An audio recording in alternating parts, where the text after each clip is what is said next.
Hi, my name is Miriam, and for my project, I decided to analyze global cybersecurity threats from 2015 all the way up to 2024. And the reason I picked this data set is because I'm interested in working in cybersecurity.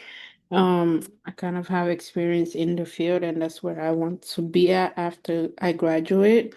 Disclaimer, this data set was obtained via Kaggle, but when I was halfway through the analysis portion is I came to the conclusion that this might be synthetically created. This data set includes information about cybersecurity incidents recorded in 10 countries during a 10-year period, and it includes metrics such as attack types, targeted industry, and all of that good stuff. Key features is the attack and threat intelligence, which captures the type of attack. Um, Financial impact, operational responses, how do affected companies respond, and then industry and geographic scope, which includes 7 target sectors and 10 countries. For the columns, we have country, the country where the incident was reported. We have the year, which is the events occurred between 2015 all the way up to 2024. We have attack type, which is the cyber attack. Was it such as phishing, ransomware, DDoS, malware, SQL injection? We have the target industry, the industry that was targeted by the attackers, so banking, healthcare, government, retail, education. We have the financial loss, which is measured in all the way up to the millions, and this is just the estimated loss that institutions suffered. The number of affected users, this could be the number of users whose data was taken, was affected, or the systems that were affected. Attack source. So who are the attackers? Was it a nation state, a hacker group, or insider? Security vulnerability, which is just how was the attackers able to get into the system? So this could be an unpatched software or weak password, social engineering, or zero-day defense mechanism used. For that is just the security controls that organizations already have in place, so preventative measures that they already have in place, which could be a firewall, a VPN, multi-factor authentication, encryption, and then resolution time, which is measured in hours, and it's just from the moment that companies realize that they are affected to the moment that they get rid of their problem, how long did it take them? And then the source for this data set, I got it from Kaggle. Um, first, to begin, first I'm gonna import my libraries. I use 4 libraries. I use pandas to import pandas just for like importing and working with the data, NumPy for mathematical operations, Matplotlib and Seaborn just for visualization. I once I got the data from Kaggle, I uploaded to my GitHub, and from GitHub, I was then able to load the data set into a data frame, which I named Cyber Attack, and I use Pandas to kind of read it, be able to read it. And this is just a preview of the data. And then I use the dot head method to preview the first 10 rows, and then so this is the first 10 rows, and then I use the D types method to check what data type each column was assigned. And then I used because whenever you load something with pandas, it automatically converts text into like objects. I use the .as type method to convert all objects into strings, which were 6 of them. So this is all like the categorical data that I converted into string data, which is just easier to work with. I use the dot sum that is null dot sum method to see if there's any missing values, which we have none. And then I use the dot duplicated method to see if we have any duplication in our data, which is also none. We have 0. So this just tells me that the data is clean and ready to go. To go back, we have about this data set has about 3,000 rows and 10 columns. So all of this is just telling me that all those 3,010 columns are unique values. And then for I created a box plots, three of them, for all the numerical columns. So financial loss, number of affected users, and incident resolution time. I created box plots for these three numerical columns to visually check for outliers. I also calculated the interquartile mathematically. So any value below Q1 is minus 1.5. I am 1.5, and then the interquartile counts as just checks for any outliers, which we have found none. So there were no outliers found. So just to recap, I used the is null function is null method to check for missing values, which there was none. I inspected the data using the dtypes method, and all columns had the correct data types. I just converted the 6 categorical columns into strings just so it's easier to work with. I checked for duplicates, which there were none. And then I used the interquartile approach just to check for outliers, and there were none. This just shows that all 3,000 rows are able to be used for analysis. Next, for our measures of central tendency, I use the dot mean method to calculated the average financial loss per cybersecurity incident using the dot mean method.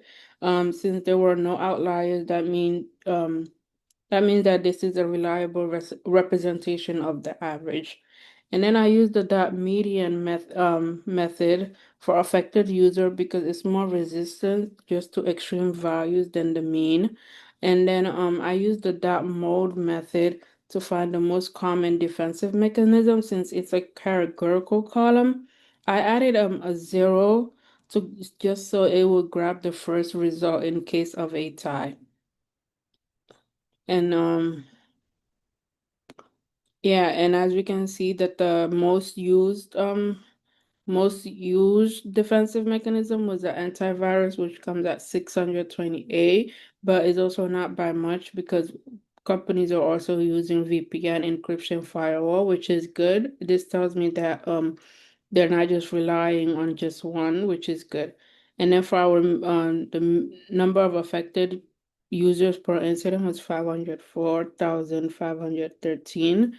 And then for the average financial loss was 50.49 million.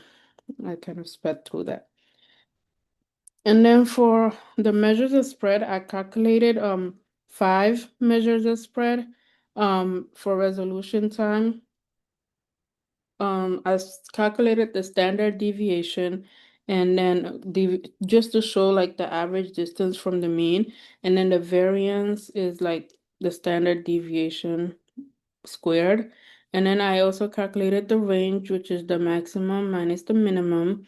And then I also did the interquartile range, which is just to see like the middle 50% values. For the standard deviation, we got 20.57 hours. For variance, we got 423.16 hours. For range, we got 71 hours. And then for the interquartile range, which is just the middle 50%, we got 36 hours, which it doesn't really tell us much when it comes to the incident resolution because certain attack types kind of take longer to get over. And then I wanted to know, how do financial losses vary across different types of attacks? And for this, I used the group by method. I group financial loss by the attack type and then use the ag method to calculate the standard deviation minimum and maximum for each group at once. I then manually added the range. I then added the range column and sorted from the highest to the lowest range. And for that, we can see that DDoS came at the top, which is It has a standard deviation of 29.26, a minimum of 0.50, maximum of 99.99, and then the range is 99.49. This also doesn't really tell us much because they're all kind of no, they're all kind of uniform in a way. And then for our visualization, I took a random sample since we have about 3,000 columns, 3,000 data sets to work with. I took a sample of 100 rows using the dot sample method and set the random stat to 42 so that the same rows were picked every time. I then created a pair plot colored by attack type. Um, to check for like relationship between the numeric values. None were found from the data. And then I used the DAG underscore kind KD, which is just to show like a smooth density curve instead of like a histogram along the diagonal. And then with the I use the attack type use just so we can see kind of when I use all 3,000. At first, it was just set to 3,000 and it was just really crowded, so I just picked the 100 sample.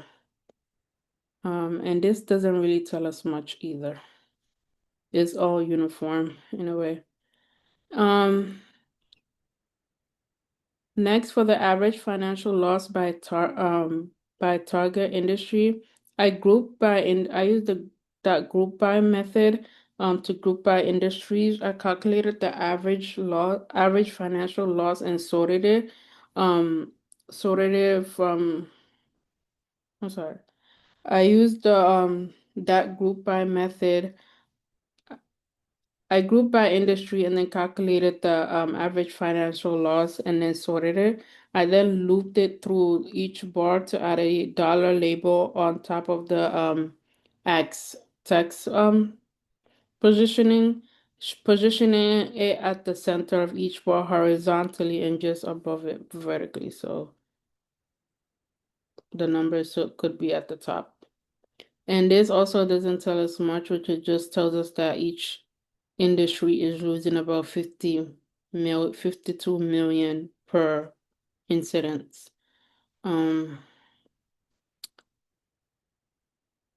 Next up for the histogram, I wanted to know how our incident resolution time distributed across all incidents in the data sets. And then I used a facet grid to create a separate histogram for each attack type in one figure, and then I wrapped it so after each three, so co-wrap each three, it will start a new row after every like three charts. The dot map applies the histogram for each like panel. And this also doesn't tell us much. The histogram just shows that the incident resolution times are spread out across like the full range of 1 hour to 72 hours, which should not be. Ransomware should be more towards the 72 hours, and phishing should be more towards the 1 hour because it's easier to spot a phishing email than it is to decrypt than it is to get over like a ransomware attack. Also, a DDoS attack might take more time than just a phishing, so there should be a noticeable difference between these, just from my experience in cyber. I use Next, I wanted to know which attack types are most commonly used against each target industry. And then with this, I counted incidents per attack type and then passed that into the XSpy. So first I wanted to first I want sorry. First I wanted to count the attack counts the value, and then I passed it into the XPy and then XPy just to like build. Once it was counted, I used the x.py method to like build the pie chart, and then I used the auto PCT just so that it can format it into like one decimal space, and then it shows like the percentages with that one decimal space. And this also doesn't, again, ransomware and DDoS should be closer together than it is to phishing. And you can see that DDoS came just 1 point higher than the rest. So everything just is just coming out to be more uniform. And that's what kind of raised my suspicion on the data set. Okay. Next I used no, what did I do next? Next, I wanted to see the financial loss versus the number of affected users. I wanted to know if more affected users meant more money loss, or is it the opposite? And then with this, I used the NP polyfit and to fit like a regression line, which returns the slope M and then intercepts it to the to B, so that intercepted to the b just for the to be able for me to be able to use the y equals mx plus b equation, and then it also calculates the correlation r, um yeah, it calculates the correlation r, and then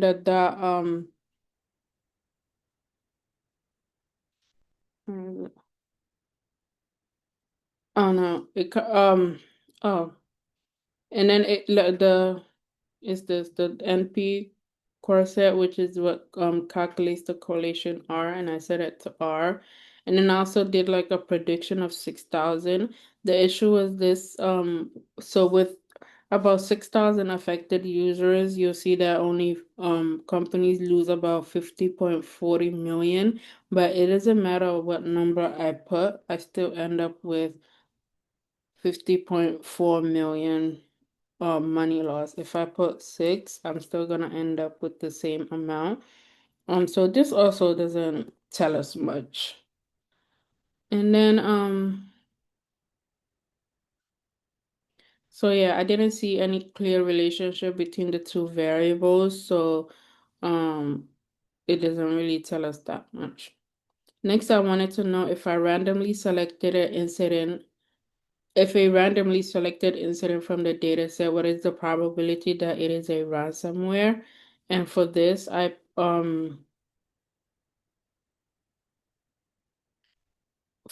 filter for like ransomware incidents.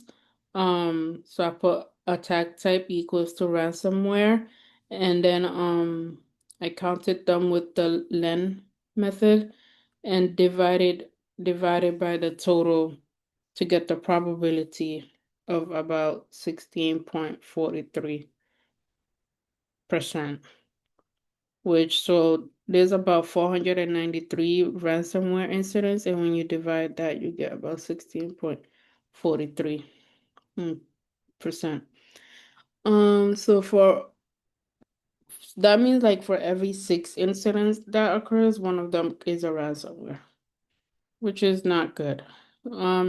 Next, I wanted to know what is the probability that a randomly selected incident targets the banking industry or involves a nation state. And for this, I built a joint probability table using the PD.crosstab with a normalized equals to all. So I normalize it to all, so that every cell is already proportionate to the total. After that, I applied the addition rule, which is just P PA or PB equals to, so I use this formula. And then just to find the probability of an incident involving a bank or a nation state. And then this was about 41.32%.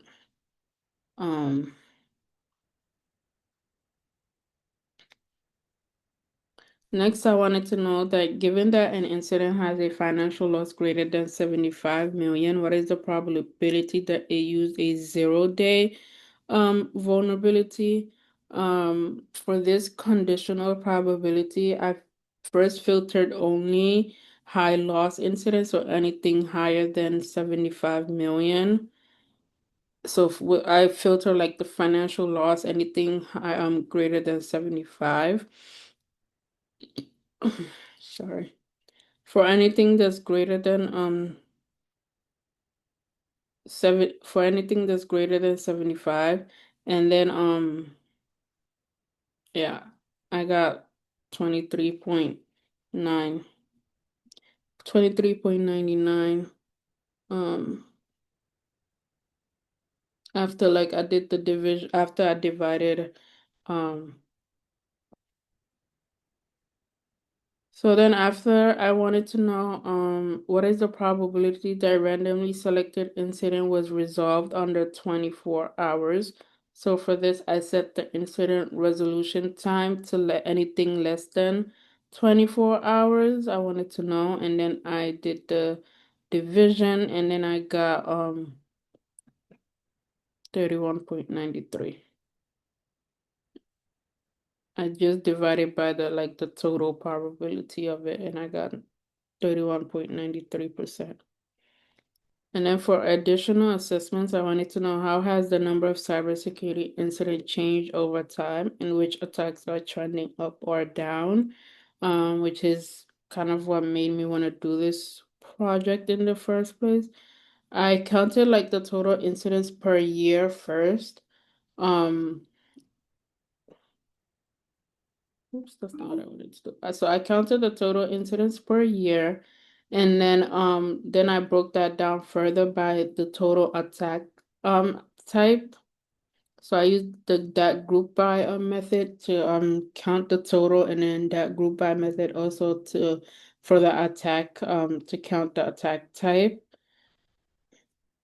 I used the dot pivot method to like reshape the table so each attack type becomes its own column, making it like easy just for me to plot as a separate line. And then that dot fill,